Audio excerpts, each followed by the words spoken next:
It on might this. your options. And now you're recording. Am I recording? Mm-hmm. Oh, cool. Okay, great. See if I can record. No, it says, please ask the host to give you permission to record. Oh, do I have to give permission? I think you do. Oh, Yeah. Where do I do that? Let's see. I don't know. If you go to video, maybe video settings. Oh gosh, let's see.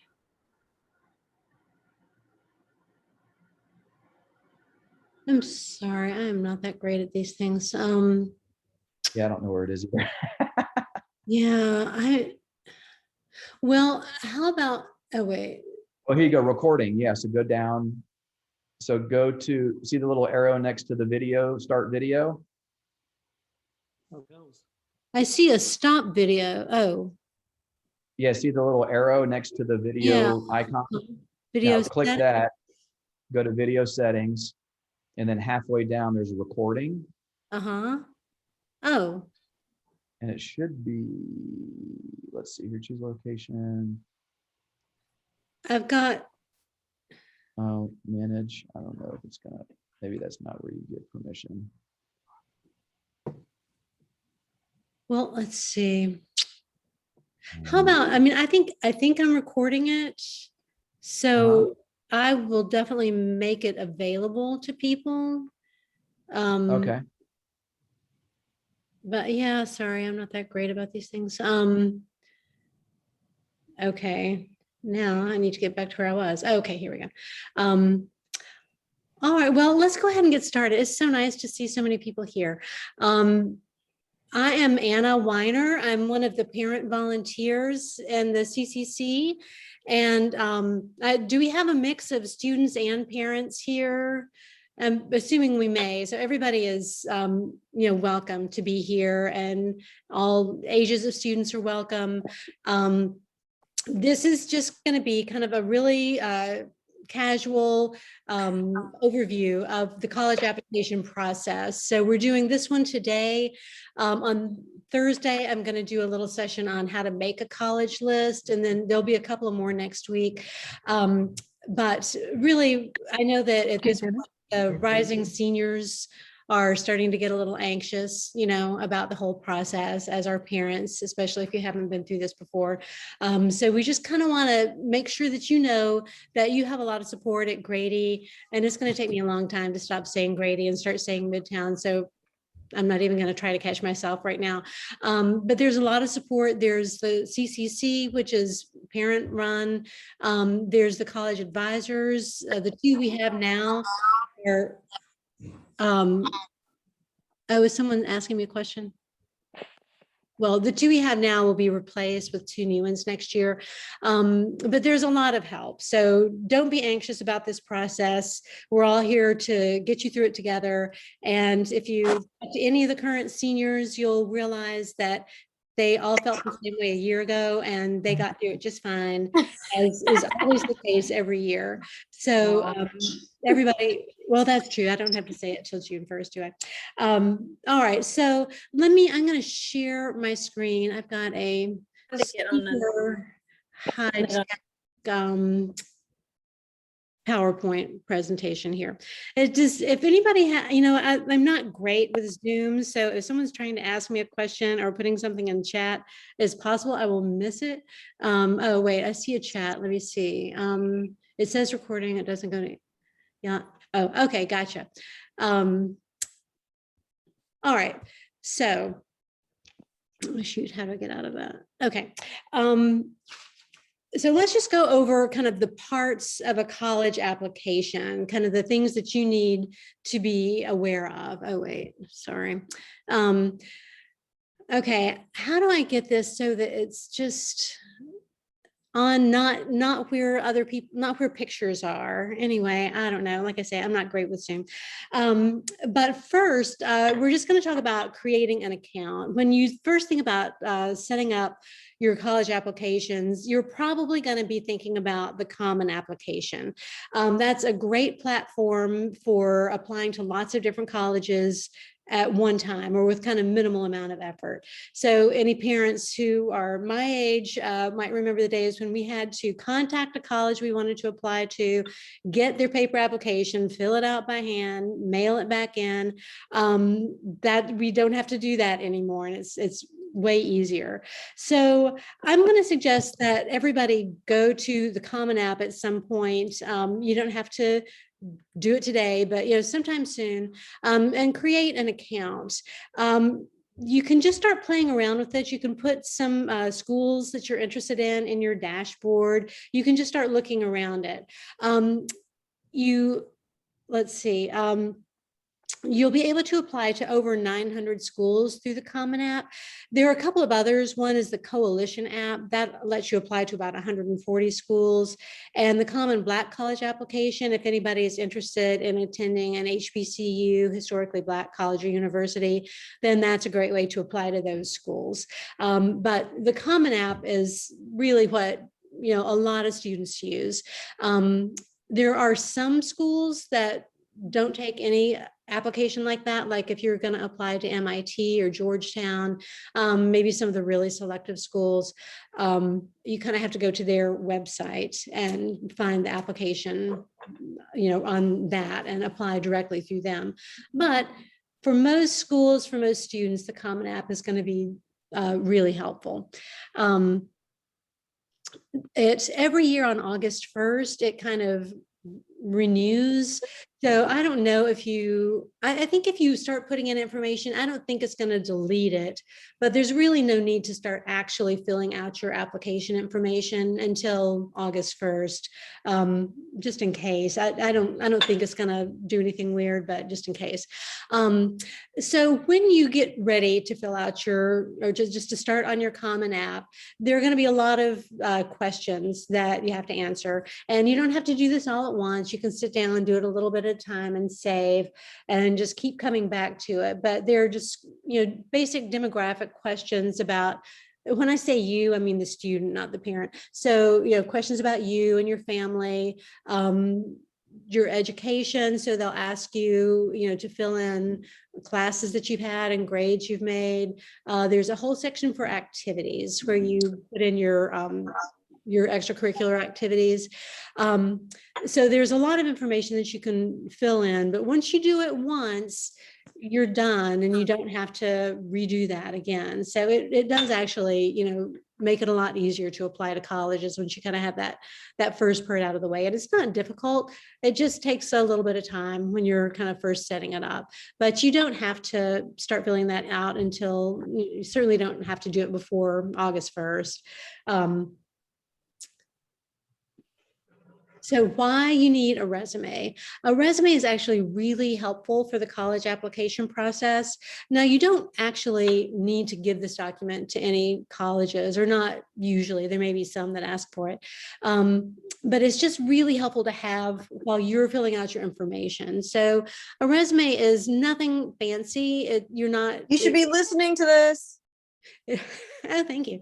It doesn't have to be, beautifully formatted or anything like that. This is just a place to put all of your activities really from high school. And it's going to help you when you start filling out the Common App, or maybe other things as well, if you already have that information in one place. So, and there are some templates on the CCC's website. I can make, a template available, but it's really just a way to kind of organize your information. And it's just easier if you can kind of think about it when you're not feeling under pressure to get the application done. But just think about what were those things you did. Go back to freshman year, things you might have forgotten. If we have any younger students, any freshmen listening or sophomores, go ahead and start your resume now. You can always add to it, but it is helpful to have. It might even be helpful if you're applying for a summer job. But it's just one of those things that will make it easier for you to fill out your application if you have it. And it's just a list of your activities. We can help you with it if you need help. But there is another good reason that you need a resume. And that is your, when you ask for your letter of recommendation. So part of your application is going to be letters of recommendation. And this is going to be usually from, you want to ask 2 teachers from high school from 4 classes, and then also your guidance counselor. So this is something you really might want to start thinking about now. It's not too early to ask a teacher. Now, this year has been so strange. Usually what we tell students is to ask a teacher from your junior year, and you want it to be a teacher from a core class. So ELA, math, science, social studies, or language. So you want to think of a teacher that would make sense for you to ask. Now, if you are interested in STEM subjects, then definitely ask your math and science teachers for this. Or, you know, if you're interested in being an English major, ask your ELA teacher. But, you know, other than that, it doesn't necessarily matter. Just a teacher, it doesn't even have to be a class that you did super well in. It could be a teacher from a class where you struggled but improved, or a class where you just had really great class discussions and you felt like you were always a part of that. Or it could be a teacher who you work with in another capacity, and, you know, drama or gestures or whatever else, or, you know, just any of those other extracurricular things. So those teachers tend to know you better. But it's not too early to think about that, but you don't really have to ask them until the fall. But if you want to go ahead and start asking some teachers now, it's a good idea. And what you want to do is ask your teacher if they feel like they can write you a good letter of recommendation. They almost always will. If for some reason they don't feel like they can, they'll say nicely that you should find someone else, but that doesn't really happen very often. Teachers, this is part of their job. They want to help you, you know, go on to that next step. So unless there's, you know, some real reason why they don't want to, you know, they're really going to be there and write that letter for you. So once you can send them an email, you can, I would say, ask them in person, but you're not really seeing your teachers in person now. If they agree to write your letter of recommendation, then when you're filling out the Common App, there'll be a place to put your recommenders. So you will put that teacher and their email address into your Common App application. Common App will then generate an email inviting that teacher to upload their recommendation for you. Now, teachers know exactly how to do this. This isn't something that has to be explained to them because they know. So they'll get an email from the Common App. They'll write their letter, they'll upload it. You will be able to see if they've uploaded their letter of recommendation. You won't be able to read the letter. Some teachers might decide to send it to you anyway. But, you know, normally you won't really be able to read their letter of recommendation, which is fine. If you trust them enough to ask them to write a letter, then you don't need to see it. But you will be able to see that it's been uploaded. If it is getting close to your first due date, to your first deadline for application, and you haven't gotten that letter of recommendation from your teacher, it's okay to, you know, gently remind them, ask them again. I have to say my daughter is a senior, and she actually had a little trouble. I think this year was just strange because she couldn't just like stop by a teacher's classroom or see them in the hallway and ask them. But she kind of had a hard time getting the teachers to, or one of the teachers she had asked to respond. But it all worked out in the end. Not every school is going to ask for 2 letters from, you know, teachers. But a lot of schools are going to ask for at least 1. And they're also going to ask for 1 from your guidance counselor. Now that's alphabetical, and you all probably know who your guidance counselors are. the schools, colleges know that guidance counselors have massive caseloads and they have 400 or 500 students they're dealing with. They don't expect, you're saying, oh my gosh, my guidance counselor doesn't know me at all. That's okay. Colleges know that. They're able to, I mean, they expect that. So that's, you know, that resume comes in handy then, because when you ask your teacher or your counselor for to write this letter for you, you're going to send them your resume. That's going to help remind them about who you are, what's important to you, and help them kind of put you in context. So when you ask for a letter of recommendation and the teacher or the counselor says they will do that for you, you want to write back and say, thank you so much, and here's my resume. It's also a good idea to remind the teacher of something you might want them to ask about. You know, if it's a drama teacher who also is a classroom teacher and you've been in plays, you might say, oh, you know, you might want to mention, you know, when we did this play together, or, you know, whatever, or just, you know, that you might want to. Yeah. Oh, I'm sorry. I'm sorry. Does somebody have a question? Oh, I couldn't hear it if you did. I'm sorry. But you can definitely ask questions at the end if I'm missing things. So anyway, that's why that that resume comes in handy when you're asking for your letter of recommendation. So is that, you know, there's probably more to say, but it's pretty straightforward. Does anybody have any questions about that? Okay.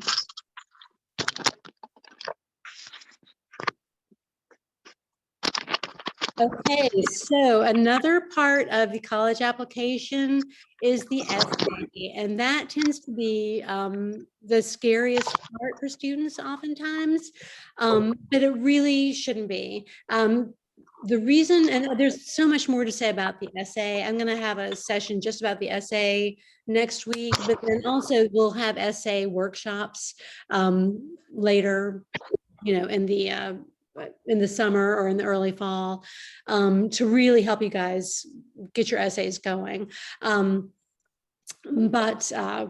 it's nothing to be afraid of, even though it seems intimidating. The reason colleges want this is just to get a sense of who you are as a person. So there's a lot they can tell about your grades and about your activities and about what your teacher says about you. But your essay is your one chance to really communicate in your own voice about something that's important to you that may not be in your application otherwise. It's something that, you know, I think can be a lot of fun. You can have fun with it. But it's really just your opportunity to let the college know who you are and something more about you personally. There's the Common App will have you write one essay. There are about, I think there's 6 or 7 essay prompts. They're all very open-ended. So basically you can write about whatever you want to write about. That essay is about 650 words, or at least that's the limit. It doesn't have to be that long. And it can be on just basically any topic you want to write about can make a really good essay. And we'll talk more later about things that may not be great essay topics. But, you know, sometimes even those turn out to be, you know, a surprise. And pretty much anything you want to write about can potentially make a great essay. Some colleges will require, in addition to that or instead of that, a supplemental essay. Those are usually a lot shorter, maybe, you know, 250 words. And will often be something to the effect of why do you want to go to this college, or why do you want to study the course of study that you're interested in. They'll want to get a sense from you about why you think you're a good fit for that school. Again, you know, we'll talk about all those later. UGA for the past few years has asked for an essay about just tell a funny or interesting story. So I guess I assume they'll keep doing that this year. And then, you know, if anybody's thinking about going to University of Chicago, they have some really wacky, crazy essay prompts, but also a lot of fun. So, but, you know, not that many people apply to Chicago. So most people have pretty standard essays. Okay, so another thing you might want to think about is completing your testing if required. So I'm talking about the SAT or the ACT. One of the good things about COVID was that so many colleges waived their SAT and ACT requirements this year. I have to say for my senior, that was a great thing. She was thrilled when she realized that all of the schools on her list had gone test optional, and she had taken it, in the spring when they offered it last year, and was planning on taking it again, but then realized that she didn't have to. I think my sense is that a lot of colleges for now are going to keep waiving that. So probably a lot of colleges are not going to require testing. However, that is test optional. So that means you can submit the test scores if you want to. And some people are great test takers. They have great test scores, and they know that they want the school to know that. So that's fine. You can absolutely submit those scores if you want to. Or you may think, I had a pretty good score on the SAT. I think if I really studied and took it again, I could have a great score. If you think that's the case, then absolutely take it again, and just prepare for it, and just try to be done with that though by September or October at the very latest, in order to kind of get these scores in. Again, if it's a test optional school, you can just ignore that completely. Colleges will not hold it against you. They do not penalize students for not submitting test scores if it's test optional. But again, if you have great test scores and want to send them, awesome. So if you do want to send your test scores to a school, before you take the SAT or ACT, you can designate, I think it's up to maybe 4 schools where they will automatically send the test scores. If you think about it later, after you've already taken the test, think, oh yeah, I'd like to submit those to such and such a school, then you just have to go to the SAT or the ACT website and log in and request your test scores sent to that school. So that's kind of a separate thing from the Common App. Trevor outside? Yeah, he loved you. Is that a question for me, or is somebody's audio just on? I think some people aren't muted. All right. Another thing you're going to have to do is to request your transcript. We at Grady, they use something called parchment.com. So go to that website, just www.parchment.com, and I would go ahead and set up an account. Now, again, I don't know if the name change is going to affect that at all. I have no idea. So I guess you could wait until after June 1st to set up your Parchment account. There's no rush to do it. But once you set up your account on Parchment, you'll be able to request your transcript be sent to any schools. And there is no fee for that. Oh, I didn't mention there is a small fee for sending your SAT or ACT scores, unless you chose them before you took the test. It's pretty nominal. Parchment, there's no fee to send your transcript to a school, but you just have to remember to do that when you send in your application.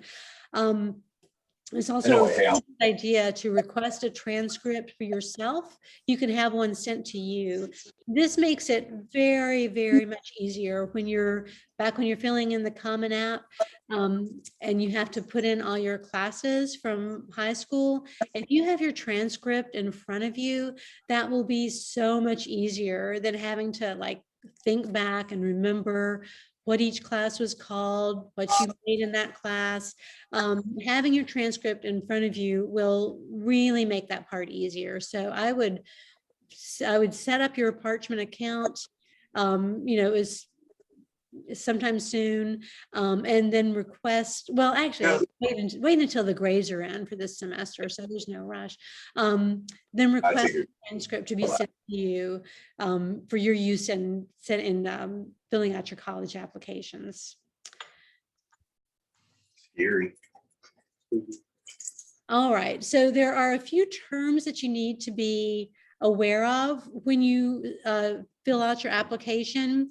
You are going to be applying, you're going to have to choose one of these, either early action, early decision, or regular decision, or some schools have rolling admission. So let me explain the difference between all of these.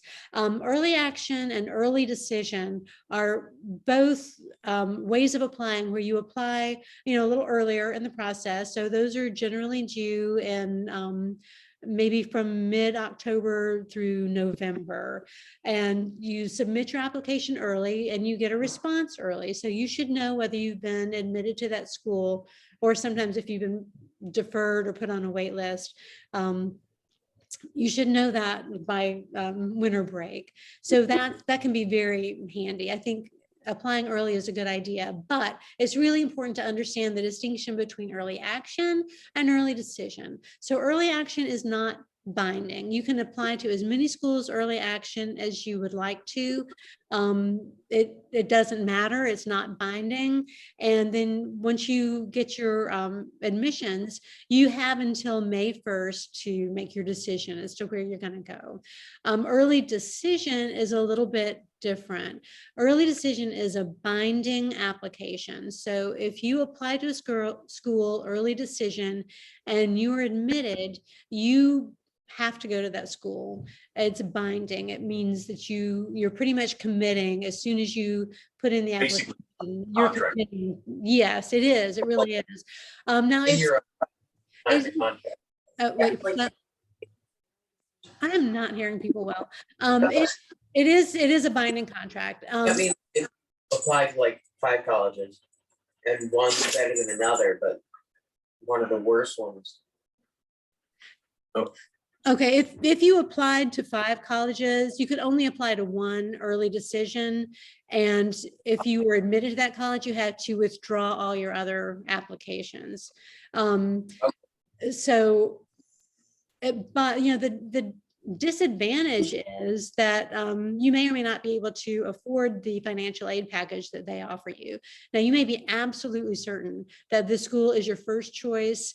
And I guess the advantage is that schools do tend to choose a larger proportion of the early decision applicants versus the regular decision applicants to admit. But schools really like it because they know they're very concerned with yield, which is the number, they admit a certain number of students, but their yield is the number of admitted students that actually enroll. So if they know that a student they admit is going to have to enroll, they like that. So it really, early decision kind of benefits the school more than it does the student. But early action, is you'll also find out early, but you still have plenty of time to make your decision. So regular decision is, those are due a little bit later. The deadline is generally going to be, December, early January, and you'll find out by, usually March or April 1st at the latest. And when you enrolling admissions is a little bit different too. That tends to be larger schools, maybe less selective schools. They just evaluate the applications as they come in, and they just admit students until their class is full. So that's kind of the least pressure, but you also find out pretty quickly. Not all schools have all of these types of admission. Some might have early action and early decision and regular decision. Some may have only early action and regular. Some may have only early decision and regular. So that's just something to be aware of when you're filling out your applications. I definitely think it's great to apply early action when you can, because you just get it done sooner and you get it out of the way. But there's no reason, I don't think it's necessarily better than regular decision. I mean, it's really hard to game the system if you're trying to figure out which way is going to give you better odds of getting admitted. I would say just apply to the way that works best for you. Then after you've made those decisions, you've got everything in your application filled out, you've got your letters of recommendation, you've requested your transcript to be sent, then you just have to pay the application fee and hit submit. So most schools do require a separate application fee. Some of them don't require any fee at all, which is always nice. For the ones that do, I think it's usually around $60, some maybe more, some maybe less. But generally it's that much.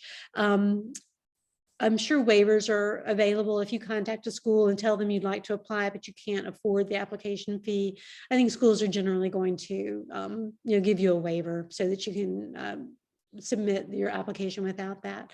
Then you click submit, and Common App gives you a little confetti display and lets you know that you've successfully submitted your application. And then you just need to watch your emails, because schools, I'm sure schools are already contacting you a lot, but once you apply to a school, they start contacting you maybe even more. And you don't want to miss it if one of those emails is saying that you've been admitted. So, kind of keep your eye on the emails from the school. And I think that's all I've got. So that's just kind of a basic overview of like the steps to applying to college, if using the Common App, which is what most of you will be using probably. So does anyone have any questions? Let me see if I can find it. Oh, okay, there's some in chat. Let me see. It's, what is the benefit of early action other than knowing sooner? That's the main benefit. I think that's the main benefit. If you look statistically, they probably take a higher proportion of early action versus regular decision. So, but I don't know if that's just because it's a more self-selecting group of people who are more serious about that school and therefore more, a better fit for that school. I don't know. I think that there's not necessarily a huge benefit, but knowing early is actually a huge benefit. If you Oh, okay. I'm sorry. I didn't explain what the CCC was. I will do that. But knowing where you're, at least having, getting that first admit is a great feeling for students. Even if that's not the school you end up going to, there's just something about getting that, if it's before winter break, all the better. And just kind of knowing, okay, well, I'm going somewhere, even if I get rejected from every other school, I've got this one school that's admitted me. And that's just kind of a good feeling. But also, getting your applications in sooner just gets it off your plate sooner. On the other hand, if you need more time, regular admission is fine. So it's just kind of up to you and to your schedule. I wouldn't say there's just like a huge benefit one way or the other. Yes, I'm sorry. Let me explain the CCC. That's the College and Career Center. And it was started about, I guess, 11 years ago by some parents at Grady who just realized that the guidance counselors were really struggling, especially just with scheduling college visits, which we have a lot of every fall. This past fall, they were all virtual, but a lot of colleges want to come to visit or visit virtually Grady / Midtown, because a lot of colleges know the school and know that we turn out really great students, and so they want to visit. So about 10 years ago, some parents said, well, we'll help the counselors do that, and they got a space at the school and they set it up, and that's where all the college visits take place. But it's also now it's kind of staffed with parents or some community volunteers too, who come in and volunteer for shifts and are just there to answer questions for kids. And we have a little, library. We have some computers, so we have some resources there. And really, we just provide a place for students and parents to come and get your questions answered. We do, programs like this. I'll be doing, if anybody missed me saying this earlier, I'll be doing some essay workshops later. Either I'll try to get a sense of when people would like that. But later, in the summer or early fall, in the past, we've done a lot of programs like Decisions and Donuts. We're on Decision Day, which is May 1st. We've had donuts for all the seniors and invited them to come in and sign a big cardboard, sheet saying where they're going. And we'd put that big sign up in the hall. There are other programs we've done that we just haven't done this year for obvious reasons, but hope to get back to it next year. So the CCC's parent run, we do programs and we're there to help other parents and students just kind of navigate, and we're there to kind of hold your hand and answer questions. Let's see, would you suggest early decision for a stretch school?